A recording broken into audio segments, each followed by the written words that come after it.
যে বাড়িতে নেককার বিবি আছে, যে বাড়িতে আল্লাহওয়ালি মেয়ে আছে, ওই ঘরটাকে পৃথিবীর জান্নাতের টুকরো বলা যাবে। নেককার বিবির গুণ কি? নেককার বিবির যতগুলি গুণ আছে তার মধ্যে 1 নম্বর গুণ হচ্ছে সে পর্দাওয়ালি হবে, নামাজ পড়নেওয়ালি হবে, রোজা রাখনেওয়ালি হবে। আর তার গলার আওয়াজ, তার কণ্ঠস্বর, তার শব্দ বাড়ির বাইরে গিয়ে পড়বে না। সাগর সেচা মানিকে লিখেছেন, একজন বড় দার্শনিক হাদিউজ্জামান, ওই ঘরটা বড় দুঃখের ঘর, ওই ঘরটা বড় শোকের ঘর, ওই ঘরটা বড় জ্বলনের ঘর। সেই ঘরে শান্তিকে কেড়ে নেওয়া হয়েছে। যে ঘরের নারীর কণ্ঠস্বর রাস্তায় গিয়ে আছাড় মেরে পড়েছে, যে ঘরের নারীর কণ্ঠস্বর অপর পুরুষের কানে চলে গেছে, ওই ঘরের শান্তিকে তালা মেরে দেওয়া হয়েছে। অতএব মা আমার, বোন আমার, খালা আমার, বেটি আমার রে, গলার কণ্ঠস্বর হবে নরম, আল্লাহওয়ালি হবে, আর সে নামাজ পড়নেওয়ালি হবে, পর্দায় থাকনেওয়ালি হবে। সাল্লাত খামসাহা সামাসারাহা আসানাত ফারজাহা আতাত বালাহা। যে নারী পাঞ্জেগানা নামাজ পড়িবে, রমজানের রোজা কবু নাহি ছাড়িবে, নিজ ইজ্জতের রাখিবে খিয়াল, স্বামীর সেবা করে যাবে বাঁচতে যত কাল, তার জন্যে জান্নাতের দ্বার খোলা রবে, যে দ্বার দিয়ে ইচ্ছা বন্টি জান্নাত চলে যাবে। আরো একটি কথা বলি, ভালোবাসা বোন, পুরুষের জন্য নারী অমূল্য রতন। দুনিয়াতে যত ধন পুরুষের আছে, সবচেয়ে অমূল্য ধন নারী তার কাছে। কিন্তু সেই নারী তবে নে খাওয়া চায়, এহ পরকাল তার হয় সুখময়। দুনিয়াতে জাহান্নাম বদ নারী যার, এহ পরকাল তার হয় ছারখার। মা আমার, বোন আমার, পৃথিবীর সেরা সম্পদ বলেছেন আল্লাহর নবী, বলছেন, অন্য কেউ বলেননি। বিশ্ব নবী বলছেন, ও খায়রুল মাতাই দুনিয়া, দুনিয়া সেরা সম্পদের থেকে 1ম নম্বর সম্পদ হলো নেককার বিবি। হ্যাঁ গো, এটা তো সম্পদ বললেন তো রসুল, কেন? কেন? আমার একটা গাড়ি আছে 4 চাকা, আমার একটা আলমারি আছে, বুকসেলার আলমারি 3টে আছে, গোদরেজ একটা আছে, আমার একটা মোটর সাইকেল আছে, আমার একটা মোবাইল আছে, এগুলো আমার সম্পদ। এই সম্পদের ভিতর থেকে আমার একটা বিবি আছে, সেটাও আমার সম্পদ। নবীজি বলছেন, এইগুলোর থেকে তোমার ওইটাই হলো আসল সম্পদ। কেন? আপনি আমার গাড়িটার দিকে আঙ্গুল তুলেন। গাড়িটা আনলে কোথা থেকে? দুর্গাপুর থেকে। কেন কিনেছো?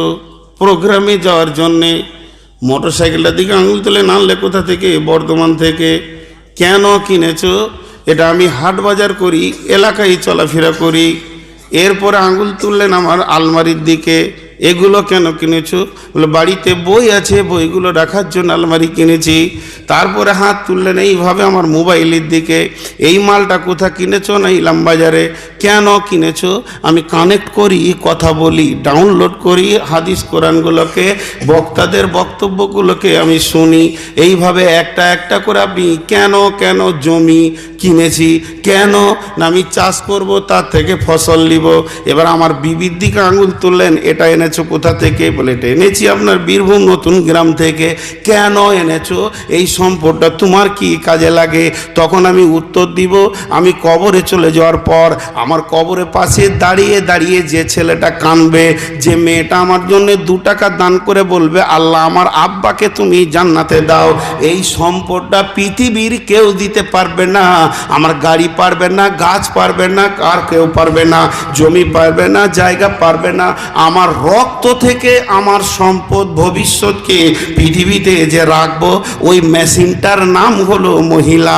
এই মহিলা এসেছে, আমাকে আমার মাল আমাকে ফেরত দেবে।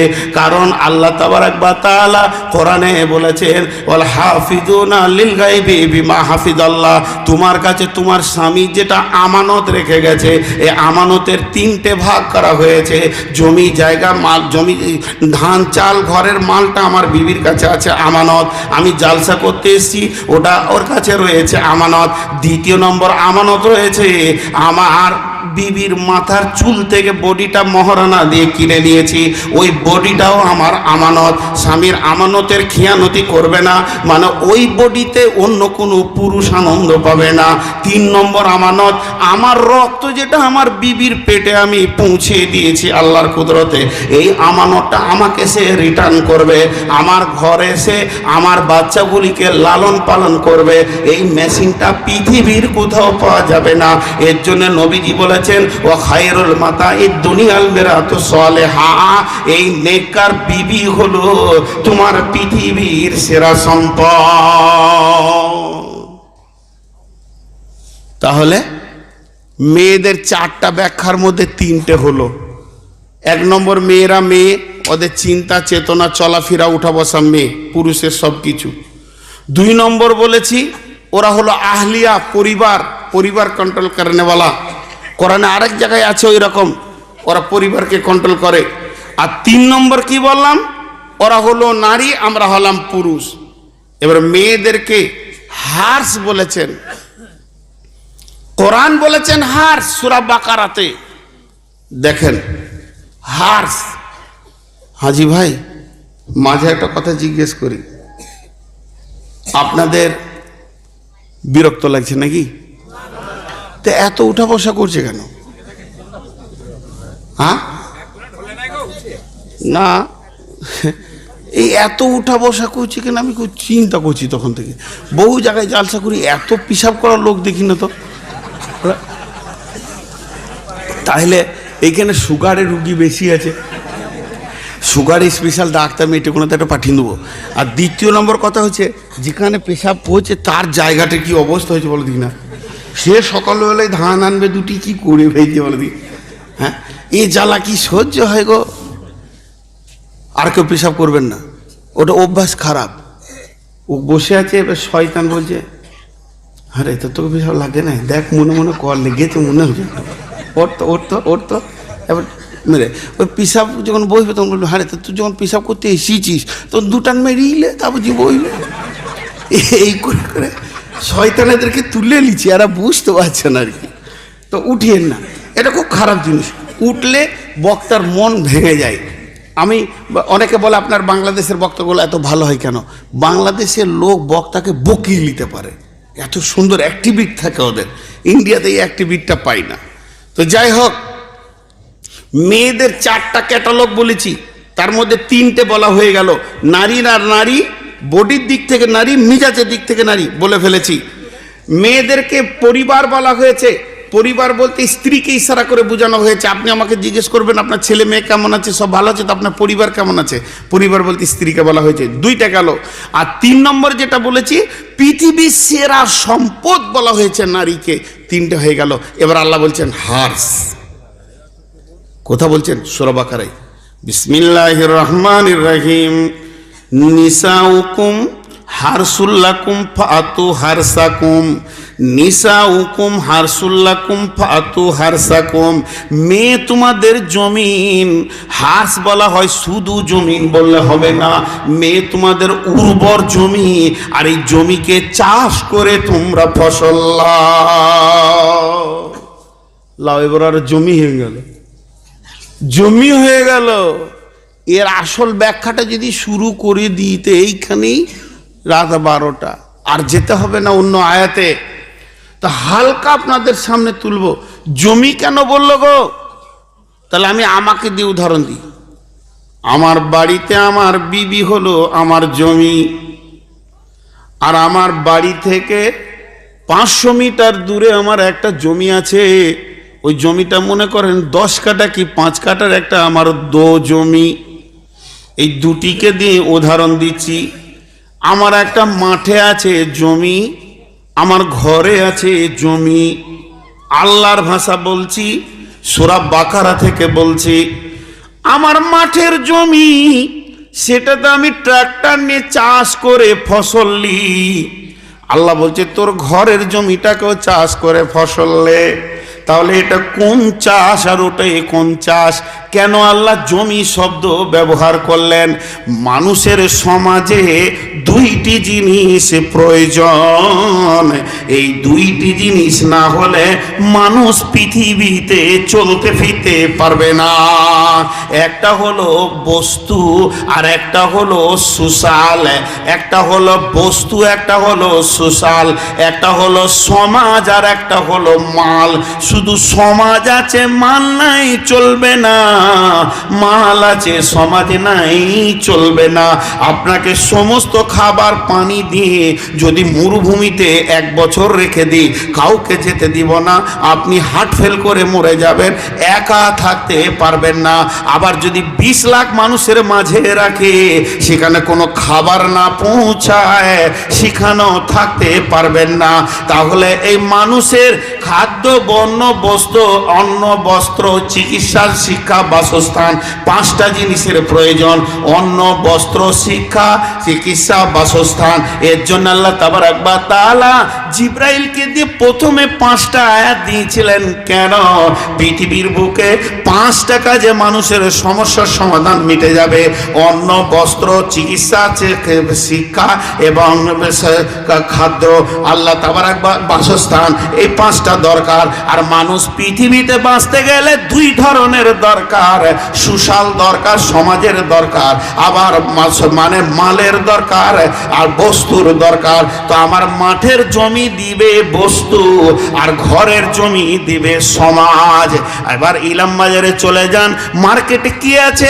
মার্কেটে কপি আছে, বাঁধাকপি, ফুলকপি, টমেটোর, শসা, সেখানে আছে চাল আছে, গম আছে, আলু আছে, পেঁয়াজ আছে, রসুন আছে, আদা আছে, ডাল আছে। এগুলো কে দিয়েছে? কে দিয়েছে? কে দিয়েছে? মাঠের জমি দিয়েছে, মাঠের জমি দিয়েছে, মাঠের জমি দিয়েছে।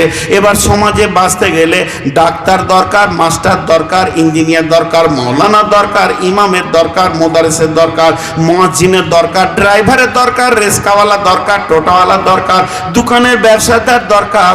এগুলো কে দেবে? মাঠের জমি দেবে না, বারের জমি দেবে। যেমন মাঠের জমিতে আপনি আলু চাষ করতে গেলে 5 বার ফাল মারতে হবে, আর ধান চাষ করলে 2 বার চাষে হয়ে যাবে। আর কলাই বুনলে 1 চাষই বুনে দিতে পারবেন।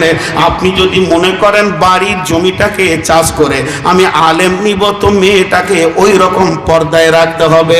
ওই সিচুয়েশন আপনি চাষি, জমিকে আপনি যেমন মাঠে গিয়ে তৈরি করেন আর মাটিটাকে নেড়ে দেখেন যে কেমন হয়েছে, এই জায়গায় কতটা কি লাগবে, তেমনি তুমি জমিটাকে নিয়ে, যেমন ওটা জমি তোমার বাড়িটাও জমি, ওই জমিতে যেমন তুমি চাষ করছো, এই জমিতে চাষ করে তোমাকে ফসল নিতে হবে। এই জন্য মেয়েদেরকে জমিন বলেছে।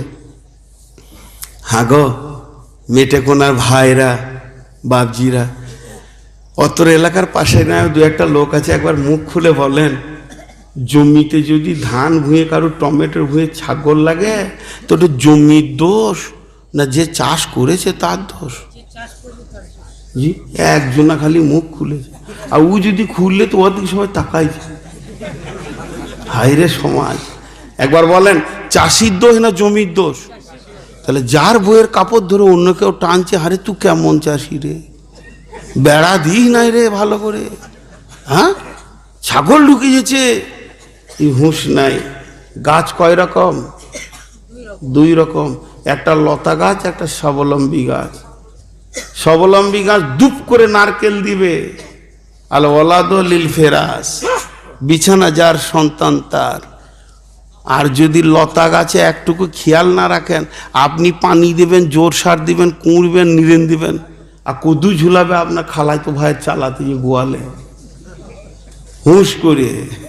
তো মেয়েরা হলো লতা গাছের মতো, খেয়াল যদি না রাখেন খাবে আপনার, পড়বে আপনার, লিপস্টিক আনতে পাঠিয়ে দিবে ইলাম বাজার দেখু যে আর একজনের কাছে শুয়ে থাকবে। এইটাই আল্লাহ বলছে। তুমি চাষি হয়েছ, চাষ করতে গেলে যে তুমি মাঠের জমিটাকে যেমন বেড়া দিয়ে মজবুত করে ফসলকে উর্বর ফলাচ্ছ, ওই রকম তুমি বাড়ির চাষ ফসলটাকে জমিটাকে বেড়া দাও, বেড়া না দিলে ক্ষতি হয়ে যাবে। জি, এর জন্য মেয়েদেরকে 4 রকম বলেছেন। কিন্তু স্বামী স্ত্রীর ব্যাপারে আল্লাহ আবার কেমন মুখ খুলছেন। আল্লাহ তাবারক ওয়া তাআলা আজীব আজীব কথা বলেছেন, আজীব আজীব। কি বলছেন? যখন স্বামী স্ত্রীর ব্যাপারে কথা বলছেন, বিসমিল্লাহির রহমানির রহিম, হুন্না লিবাসুল লাকুম ওয়া আনতুম লিবাসুল লাহুন্না। কত ছোট কথা বললেন। হুন্না লিবাসুল লাকুম ওয়া আনতুম লিবাসুল লাহুন্না, হুন্না লিবাসুল লাকুম ওয়া আনতুম লিবাসুল লাহুন্না। তুমি ওর প্রেমিক, ও তোমার প্রেমিকা। তুমি ওর ভালোবাসা, ও তোমার ভালোবাসা। তুমি ওর প্রিয়, ও তোমার প্রিয়া। আল্লাহর কাছে অনেক ভাষা ছিল। ও তোমার মেহবুবা, তুমি ওর মেহবুব। এই জোরে তো আল্লাহ বলতে পারত, কিন্তু আল্লাহ প্রেমিক প্রেমিকা, মেহবুব মেহবুবা, ভালোবাসা ভালোবাসিনি, আর আশিক মাসুক কিছুই বললেন না। বললেন হুন্না লিবাসুল লাকুম ওয়া আনতুম লিবাসুল লাহুন্না। তুমি ওর লিবাস, ও তোমার লিবাস। লিবাস মানে গো পোশাক। জোরে বলেন, লিবাস মানে লেন। এবারে বেটা ছেলেদের পোশাকের 5টা নাম করেন, 2টো নাম করেন। বেটা ছেলেরা কি পরে? লুঙ্গি গেঞ্জি, লুঙ্গি গেঞ্জি, ফুল প্যান্ট, পাঞ্জাবি, জুব্বা, টুপি। এগুলো হলো নারী, এগুলো আমি যা পরে আছি নারী। আর আমার বিবি পরে চুড়িদার, চাদর, বোরখা, শাড়ি, সায়া, ব্লাউজ। এগুলো হলো পুরুষ। আল্লাহ বলছে তুই আর পোশাক, ও তোর পোশাক। তুই পরে আছিস তোর বিবিকে, আর তুই পরে আছিস তোর স্বামীকে। লে মজা! আল্লাহ কি মজার কথা বলেছেন। এগুলো গবেষণা করতে গেলে মাথার মগজ ফুটে যাবে। জি, আমাকে বলছে যে তুই হলি তোর বিবির চুড়িদার, আর তোর বিবির যে নারীদের পোশাক ওইগুলো তুই, আর তুই যেটা পরে আছিস সেটা তোর বিবি। 4টা ব্যাখ্যা করব। এই আয়াতটা 4 ধরনের ব্যাখ্যা করব, ধৈর্য ধরে শুনবেন, না হলে বুঝতে পারবেন না। আল্লাহ তাবারক ওয়া তাআলা লিবাস কেন বললেন? নাম্বার 1, লিবাস কি করে? মানুষের ইজ্জতকে ঢেকে রাখে। লিবাস কি করে? মানুষের ইজ্জতকে ঢেকে রাখে। আমি আপনাদের সামনে বসে আছি, লিবাস আছে বলি বসে আছি। আমার লিবাসগুলোকে যদি খুলে নেন, আমি বসে থাকতে পারবো না, কোনো নারী পারবে না, কোনো পুরুষ পারবে না। তাহলে এই লিবাস আমাকে ঢেকে রেখেছে। আল্লাহ বলতে চাইছে তোর স্ত্রী তোকে ঢেকে রেখেছে, আর ওকে বলছে তোর পুরুষ তোকে ঢেকে রেখেছে। এর মানে হচ্ছে, এর মতলব হচ্ছে, এর উদ্দেশ্য হচ্ছে, আল্লাহ বলছে ও পৃথিবীর পুরুষ রে, যখন তোমার ওই মেয়েটির সঙ্গে বিয়ে হয়ে যাবে, তোমার কাছে যখন এসে যাবে, ওর কাছে যখন তুমি চলে যাবে, তখন দুইজনের চরিত্র খোলা যাবে। এই গোপন কথাগুলি যেন তোমরা ঢেকে রাখিও। স্বামীর কথা বিবি তুমি লোকের কাছে বলিও না, আর বিবি হে তুমি তোমার স্বামীর কথা লোকের কাছে বলিও না। ও পুরুষ রে, তুমিও তোমার বিবির কথা অন্য পুরুষকে বলো না, কারণ তুমি তোমার বিবির গোটা অঙ্গকে তুমি দেখেছো। এখন আমি আমার বন্ধুকে নিয়ে আলোচনা করতে শুরু করলাম, মেয়েটি এমন, মেয়েটি ওই রকম, তাহলে আমি লিবাস থাকলাম না, তোমাকে ঢেকে রাখতে হবে। তার ছোটখাটো ভুল দেখেছি, ওই ভুলগুলো আমি আমার ভাইকে, আমার বোনকে, আমার আব্বাকে বলছি, বড় খচ্চর মেয়ে, এই করে ওই করে। তখন ওরা দেখছে আমাদের আসল ছেলেটা দিল জ্বলে আছে, মানে মেয়েটা খারাপ, ওই ফ্যামিলিতে টিকতে পারবে না। এর জন্য আমার আল্লাহ বলছেন হুন্না লিবাসুল লাকুম ওয়া আনতুম লিবাসুল লাহুন্না। তুমি ওর ছোটখাটো ভুলগুলোকে ঢেকে রাখো। আবার মেয়েটাকেও বলছে তুমি তোমার স্বামীর চরিত্রকে ঢেকে রাখো, সে তোমার সঙ্গে কেমন ব্যবহার করে, কি করে না করে, এই গোপন খবরটা তুমি তোমার সহেলিকে বলে দিও না, বান্ধবীকে বলে দিও না। তোমাকে লিবাস করা হয়েছে তার গোপন চরিত্রগুলোকে ঢেকে রাখতে হবে। আর চলাফেরার জীবনে যদি তার দ্বারা ছোটখাটো একটু ত্রুটি হয়ে যায়, ভুল হয়ে যায়, এগুলো তুমি তোমার আব্বাকে, ভাইকে, মায়ের বাড়িতে গিয়ে স্বামীর বিরুদ্ধে কথা বলে বলে উত্তক্ত করে দিও না। তোমাদের বৈবাহিক জীবন টিকবে না, সেটা বিচ্ছেদ হয়ে যাবে। অতএব তুমি লিবাস হয়ে গিয়ে স্বামীর চরিত্র ঢেকে নাও, আর তুমি লিবাস হয়ে গিয়ে বিবির চরিত্র ঢেকে নাও। এই লিবাস হিসেবে যারা ঢাকতে পারে না তাদের বৈবাহিক জিন্দেগি টিকে না। যে মেয়ে তার স্বামীর চরিত্র মা বাপকে বলতে পারে, ওই বিবাহ বান্ধন বেশি দিন টিকবে না। এর জন্য আল্লাহ বলছেন হুন্না লিবাসুল লাকুম ওয়া আনতুম লিবাসুল লাহুন্না। একটা ব্যাখ্যা হলো।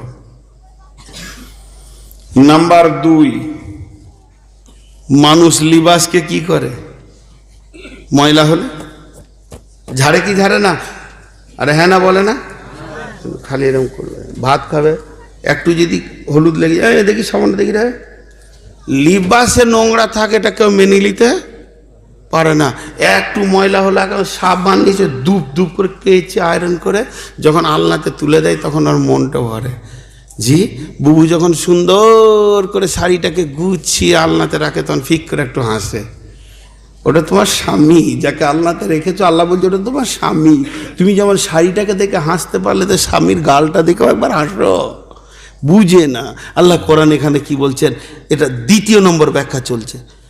যেমন মানুষ নিজের লিবাসের ময়লাগুলোকে কেচে সাফ করে আয়রন করে গুছিয়ে তাকে আলনাতে তুলে, হে স্বামী, তোমার স্ত্রী যদি গালে কালি লেগে থাকে তুমি কালিটা মুছে দাও, তার মুখের এখানটা মুছে দাও, চোখের পেঁচিটা মুছে দাও, তার মাথাতে কোনো নোংরা লেগে আছে সাফ করে দাও, কিংবা মাথা ধরেছে, পায়ে ব্যথা হয়েছে, তাকে তুমি পালিশ করে নাও, তার গা মাথাকে টিপে ফ্রেশ করে তাকে তুমি সুন্দর করে গুছিয়ে গুছিয়ে রাখো।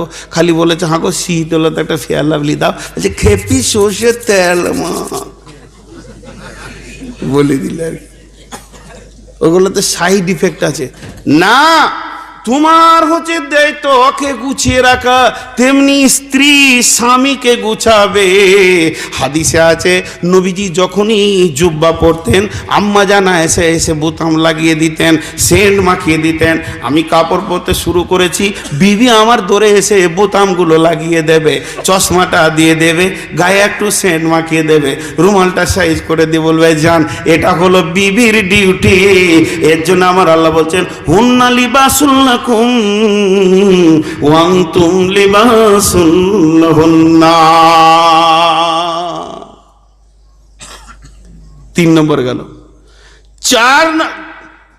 3 নম্বর ব্যাখ্যা হচ্ছে, 2 নম্বর গেল, 3 নম্বর ব্যাখ্যা হচ্ছে আমার পোশাক আমার সৌন্দর্য বাড়ায়।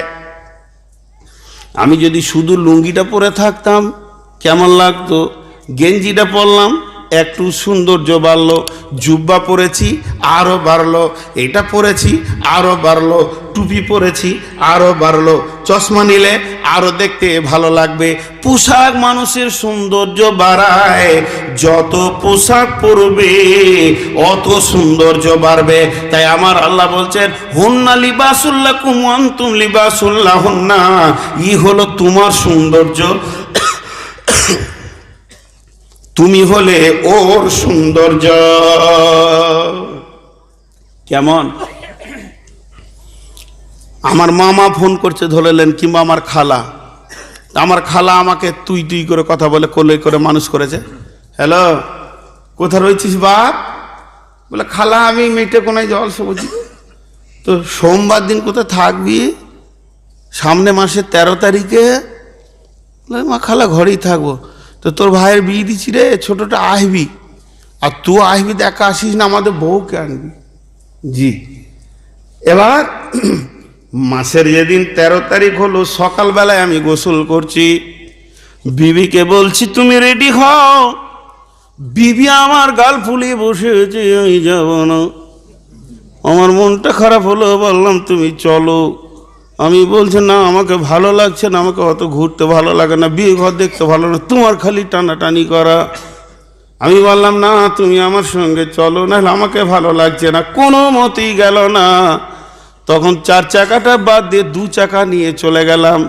খালার কাছে গিয়ে ঢুকছি তো বলছে বউ কই রে? মানে বউ নাই, ওই মজলিসে আমাকে ভালো লাগবে না। আল্লাহ বলছে হুন্না লিবাসুল্লাকুম আনতুম লিবাসুল্লাহুন্না। আমার বিবি বুঝলো না রসুলের সুন্নত হচ্ছে নবীজি যখনই কোনো সফর করতেন তো একটা বিবিকে সঙ্গে নিয়ে নিতেন।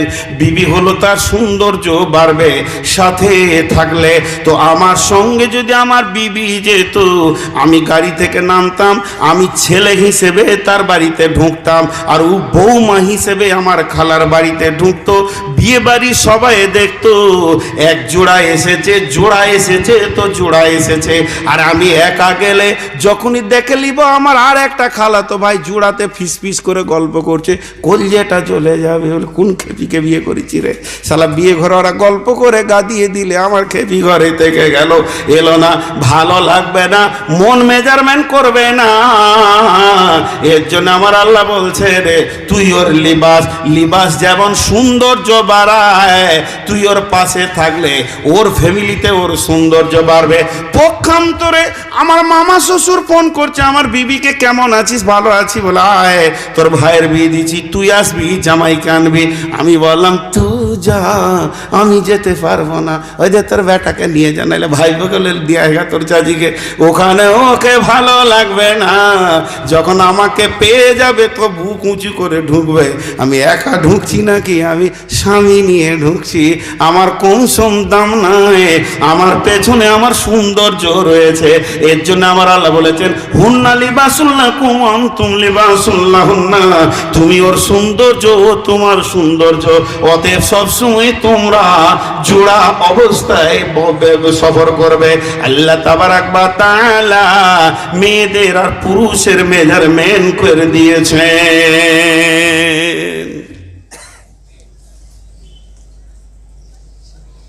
আর 10 মিনিট জানে মাইলাম একটু পানি খায়, শালা শেষ হচ্ছে না 2 ঘন্টা গো।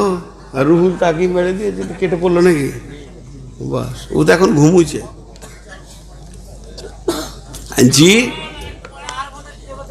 হ্যাঁ, 1 মিনিট বাড়াবই, এতগুলো লোকের অপমান করা যায়?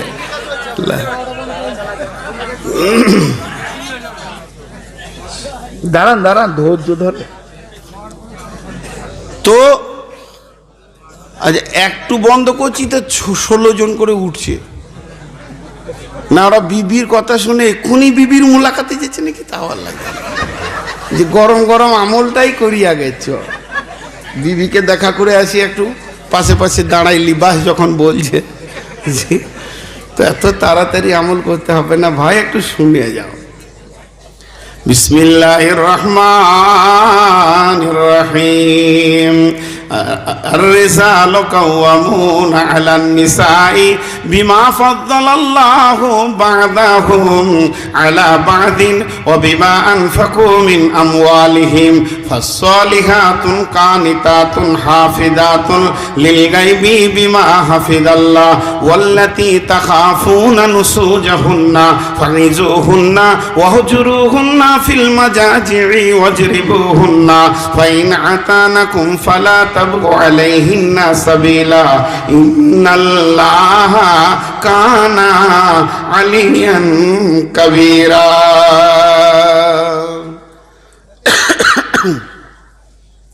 শুনেন এবার আল্লাহ কি বলছেন। এই আয়াতটাকে আমি বলি কম্পেয়ার আয়াত। আল্লাহ একবার পুরুষকে বলছেন, একবার মেয়েকে বলছেন, একবার পুরুষকে বলছেন, একবার মেয়েকে বলছেন। শব্দটা পুরুষ, ঘটনাটা মহিলার। শব্দটা মহিলা, ঘটনাটা পুরুষ। এই জায়গাটা বোঝার চেষ্টা করেন, নাহলে আয়াতটা বোঝাতে পারবো না আপনাদেরকে। মুখের শব্দটা কি পুরুষ, কিন্তু ঘটনাকার মহিলা, মুখের শব্দ মহিলা, ঘটনাকার পুরুষের। কেমন? একটা উদাহরণ দিই। পৃথিবীতে মেয়ে আর পুরুষ এরা বডির দিক থেকে এক নয়, পার্থক্য আছে।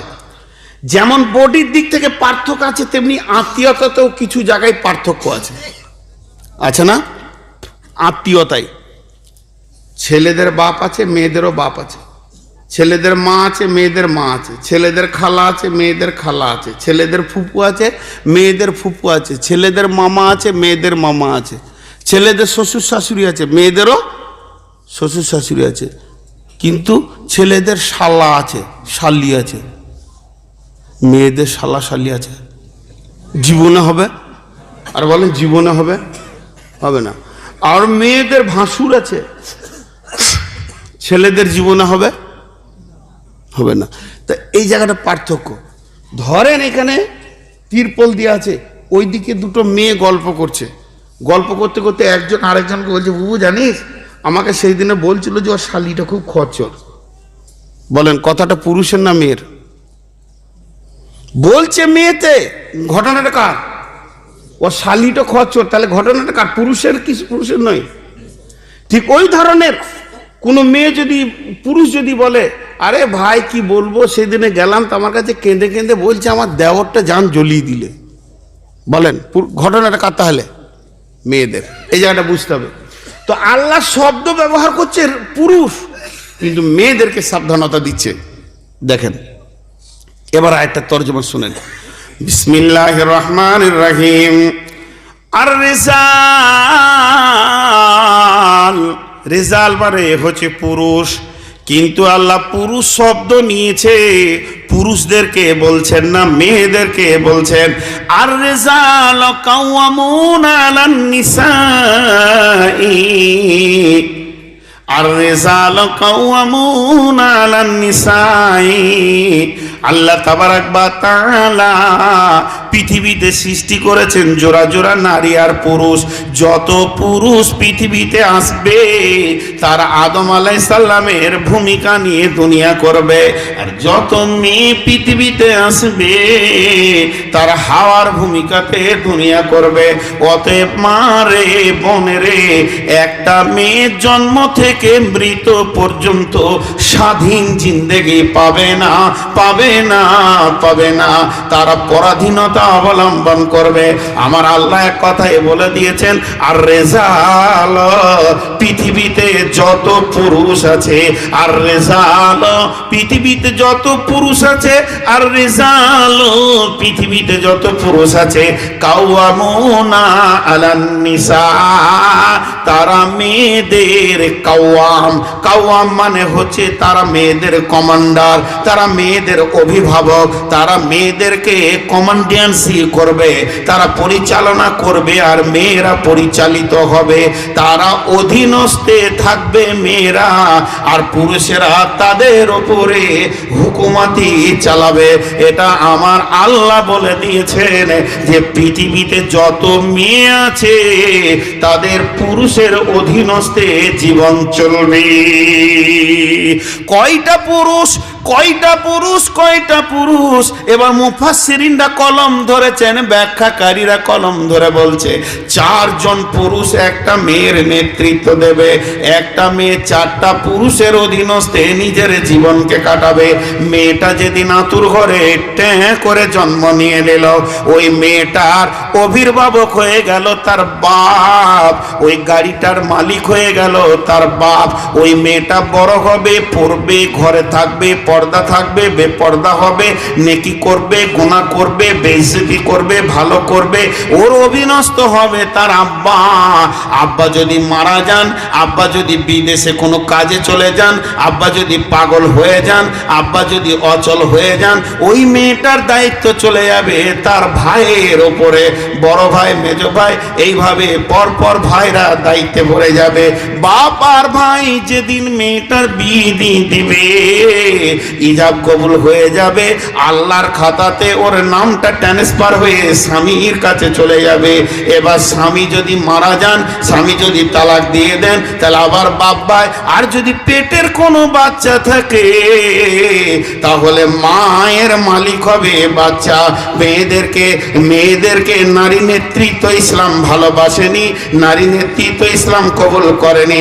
মায়ের পায়ের তলে জান্নাত, মায়ের পায়ের তলে জান্নাত, মায়ের পায়ের তলে জান্নাত, মায়ের পায়ের তলে জান্নাত, মায়ের পায়ের তলে জান্নাত, মায়ের পায়ের তলে জান্নাত। ধ্রুব সত্য, ধ্রুব সত্য, ধ্রুব সত্য, অতটাই সত্য ইসলাম বলছে। স্বামী মরে গেলে, স্বামী পৃথিবী থেকে চলে গেলে, স্বামী পাগল হয়ে গেলে, স্বামী বিদেশে চাকরিতে চলে গেলে, মা ছেলের বিনা অনুমতিতে চৌকাটার বাইরে যেতে পারবে না। মাকে ছেলের কাছে অনুমতি নিতে হবে। তোর মামার বাড়ি যাব, পাশের বাড়িতে যাব, রুগী দেখতে যাব, তোর খালাকে দেখতে যাব, ওই বাড়িতে তোর ফুপুর জ্বর দেখতে যাব। যদিও মা তার পায়ের তলায় জান্নাত, তারপরও ছেলের বিনা হুকুমে মা চৌকাটার বাইরে যেতে পারে না। এর জন্য একটা নারীর জীবন কাটবে চারটা পুরুষের অধীনস্থে। এক নম্বরে মা আব্বা, তারপরে ভাই, তারপরে স্বামী, তারপরে সন্তান। তাই আমার আল্লাহ বলছেন, আর রিজালু কাওয়ামুনা আলান নিসা, মেয়েদের কমান্ডার করা হয়েছে পৃথিবীর পুরুষদেরকে। নারী মেয়েদেরকে কি বলে? নারী। মুখ খুলেন, মেয়েদেরকে কি বলে? দন্তনটাকে একবার সরিয়ে দিয়ে গ করেন, তাহলে কি হলো? গাড়ি। এটা বোঝানোর জন্য বলছি, হাসবেন না। এখানে একটা তথ্যবহুল কথা ঢুকে আছে। একটা গাড়িতে কটা কাগজ লাগে? গাড়ির কাগজ লাগে 4টা, ড্রাইভারের কাগজ লাগে 1টা। গাড়ির কাগজ 4টা কি কি? রুট ট্যাক্স, ইন্স্যুরেন্স, পলিউশন, আর আপনার কি না ব্লু বুক, 4টা। আর ড্রাইভারের কটা লাগে? Licence, driving licence. তাহলে এই 5টা কাগজ নিয়ে গাড়ি রোডে ধরে। আমার গাড়িতে 5টা কাগজ আছে। ব্লু বুকটা কি? ব্লু বুকটা চেঞ্জ হয়। আমি গাড়িটা যদি কালকে ভাইকে বেচে দিই, গাড়ি ওর। ও যদি কাল বেচে দেয়, গাড়ি তার। ব্লু বুকের নামটা চেঞ্জ হয়ে যাবে। এখন আমার গাড়ি আমি 2 বছর আগে এনাকে বেচে দিয়েছি, তো গাড়িটা এখানে রয়েছে। আমি যদি বলি ভাই একবার দেন তো, গাড়িটা চালিয়ে দেখি কেমন কন্ডিশন আছে আপনার কাছে, আর যেই দিয়েছে আমি একটা অ্যাক্সিডেন্ট করে ফেলেছি, আমি পালিয়ে গেলাম গাড়ি ছেড়ে। গাড়ি মেরেছে অন্যজনকে, ড্রাইভার আমি ছিলাম, ঠিক আছে, কিন্তু গাড়িটা থানা নিয়ে চলে গেছে, জমা হয়েছে। পুলিশ কাকে ডাকবে? যার নামে আছে ব্লু বুক তাকে। এবার নারীকে গাড়ি কেন বললাম? ভাইয়েরা আমার, আমরা কমান্ডার হয়েছি, নেতা হয়েছি, ওদেরকে আমরা হুকুম করব, আমাদের হুকুমে চলবে। খুশিতে বড় হয়ে যে না, আল্লাহ তাবারাক ওয়া তাআলা কিয়ামতের মাঠে হিসাব নেবে। কোনো গাড়ি অ্যাক্সিডেন্ট করলে থানাতে গাড়িটা জমা থাকে, যতক্ষণ পর্যন্ত ওর মালিক না পৌঁছায় ততক্ষণ বিচার শুরু হয় না। বুঝাতে পারলাম? কোনো গাড়ি অ্যাক্সিডেন্ট করলে গাড়িটাকে টোচেন করে কেরেন দিয়ে টেনে থানায় নিয়ে যাবে। গাড়িকে নিয়ে বড়বাবু বলবে না কেন তুই মেরেছিস, যতক্ষণ যার নামে ব্লু বুক আছে ও না পৌঁছাবে অতক্ষণ পর্যন্ত বিচার শুরু হবে না। ওরে আমার মা রে, ওরে আমার বোন রে, ওরে আমার বেটি রে, ওরে আমার বাপ ভাই, হে এলাকার মমিন মমিনা লোক, কোনো মেয়ে যদি জেনার কারণে, চুরির কারণে, ব্যভিচারের কারণে, বেপরদার কারণে, গুনহার কারণে কিয়ামতের আদালতে বাঁধা পড়ে যায়, তাহলে ওই মেয়েটার বিচার অতক্ষণ হবে না, অতক্ষণ শুরু হবে না যতক্ষণ তার অভিভাবককে না হাজির করা হবে। সে যদি বাপের পিরিয়ডে গুনাহ করে বাপকে হিসাব দিতে হবে, স্বামীর জামানায় গুনাহ করে তো স্বামীকে হিসাব দিতে হবে, ছেলের জামানায় যদি গুনাহ করে তো ছেলেকে হিসাব দিতে হবে। বাপ অ্যাক্সিডেন্ট হয়ে মারা গেছে, ছেলে তুমি জোয়ান আছো, মাকে বিটি মনে করে আর একটা আব্বা খুঁজে মায়ের বিয়ে দিয়ে দাও, এটা লজ্জা নয়? লজ্জা নয়? লজ্জা নয়? আমি আমার বিটির বিয়ে দিতে পেরেছি তো মায়েরও বিয়ে দিয়ে দিব, একটা ভালো আব্বা খুঁজে বের করে মায়ের বিয়ে দিয়ে দিব, এটা লজ্জা নয়? লজ্জা নয়? কিন্তু যৌবনের তাড়নায় মা যদি লুকিয়ে গুনাহ করে, ছেলে গো তোমাকে কিয়ামতের মাঠে যখন গুনার ফাইল দেখাবে আল্লাহ, যে তোর মা কতবার জেনা করেছে, ব্যভিচার করেছে, আর তোর মা বেপর্দা ছিল, পৃথিবীর পুরুষ দেখে এসে উত্তেজিত হয়েছে, এর ব্যাপারে কি তুই হিসাব দিবি? এর জন্য আল্লাহ বলছেন আর রিজাল কাওয়ামুনা আলান নিসা, পৃথিবীর মেয়েদেরকে অধীনস্থ করা হয়েছে পুরুষের। তার জন্য আর একজন মুফাসসির কলম ধরে বলছে, রে মেয়েরা শুনে নাও, একটা মেয়ে জাহান্নামে গেলে ওর গলাতে 4টা পুরুষকে বেঁধে দেওয়া হবে, তার বাপকে, ভাইকে, স্বামীকে, ছেলেকে। আবার কোন পুরুষ জাহান্নামে যাবে 4টা মেয়ের কারণে, বোনকে, বেটিকে, স্ত্রীকে, মাকে গলায় বেঁধে জাহান্নামে দেওয়া হবে। অতএব আমার আল্লাহ এটা পাগল নন। নাউজুবিল্লাহ, নাউজুবিল্লাহ, নাউজুবিল্লাহ, সুম্মা নাউজুবিল্লাহ। আমার আল্লাহর এখানে তথ্য কথা হচ্ছে, হে পুরুষের দল, তোমরা কমান্ডেন্সি করবে, পা টিপো, কাপড় সাফ করো, রুটি করো, ভাত করো, এটা নয়, বরং তুমি ওকে জান্নাতে নিয়ে যাওয়ার কমান্ডেন্সি করো। ওকে হুমকি মারো নামাজের, ওকে হুমকি মারো রাস্তায় থেকে সরে আসা, পর্দায় থাকা, নচে তোমার বিটি বেপর্দায় ইলাম বাজারে ঘুরবে, আর এই গুনহার চাপ তোমাকে কিয়ামতের ময়দানে দিতে হবে। বহু হাজি সাহেব আছে, লম্বা করে নামাজ পড়ছে, আলহামদুলিল্লাহ, এটা আমি ঠাট্টা করছি না, দীর্ঘ সময় ধরে নামাজ পড়া খুব ভালো কাজ, নেক কাজ, কিন্তু খেয়াল করছে না তার সিয়ানা বিটিটা ঘুরে বেড়াচ্ছে। যার দিকে নজর উঠলে পুরুষের মন কথা বলে, সেই মেয়েটাই পর্দার যোগ্য। তাতে 7 বছরও হতে পারে, দেখবেন খেয়াল করে 7 বছরের মেয়ে এমনও আছে যার দিকে তাকালে পুরুষের মন কথা বলে, সে পর্দার যোগ্য হয়ে গেছে। জি, কথা ঠিক বলছি না ভুল? এগুলো আমরা খেয়াল করি না, ভাবছি আমার ছোট ছেলে, অথচ আম্মাজান আয়েশার বিয়ে হলো 7 বছর বয়সে, 9 বছর বয়সে বাসর ঘরে গেলেন, 18 বছর বয়সে রাসূলুল্লাহ সাল্লাল্লাহু আলাইহি ওয়াসাল্লামের সঙ্গে রাসূলুল্লাহ সাল্লাম বিদায় নিলেন, বিধবা হয়ে গেলেন। আমরা এগুলো ছোট মনে করি। জি না, কঠিন আযাব আছে, কঠিন আযাব আছে। তাহলে পুরুষের দায়িত্ব হলো এটা, আল্লাহ মাঝে একটা কনফিউশনকে কেটে দিচ্ছে এমনি করে, পুরুষ পুরুষ, মেয়ে মেয়ে। তুমি পুরুষ কেন? তুমি পুরুষ কেন? তবু মনে মনে ভাবছে আমি আবার পুরুষ লয়, মুছে হালকা করে হাত দিছে, আমি আবার পুরুষ লয়। ওকে যখন এনেছিলাম কিছুই ছিল না, 4টা ছেলের মা করেছি, কম সম ব্যাপার নাকি? সাংঘাতিক মেহনত করেছো তুমি। এইটা পুরুষের প্রতীক চিহ্ন।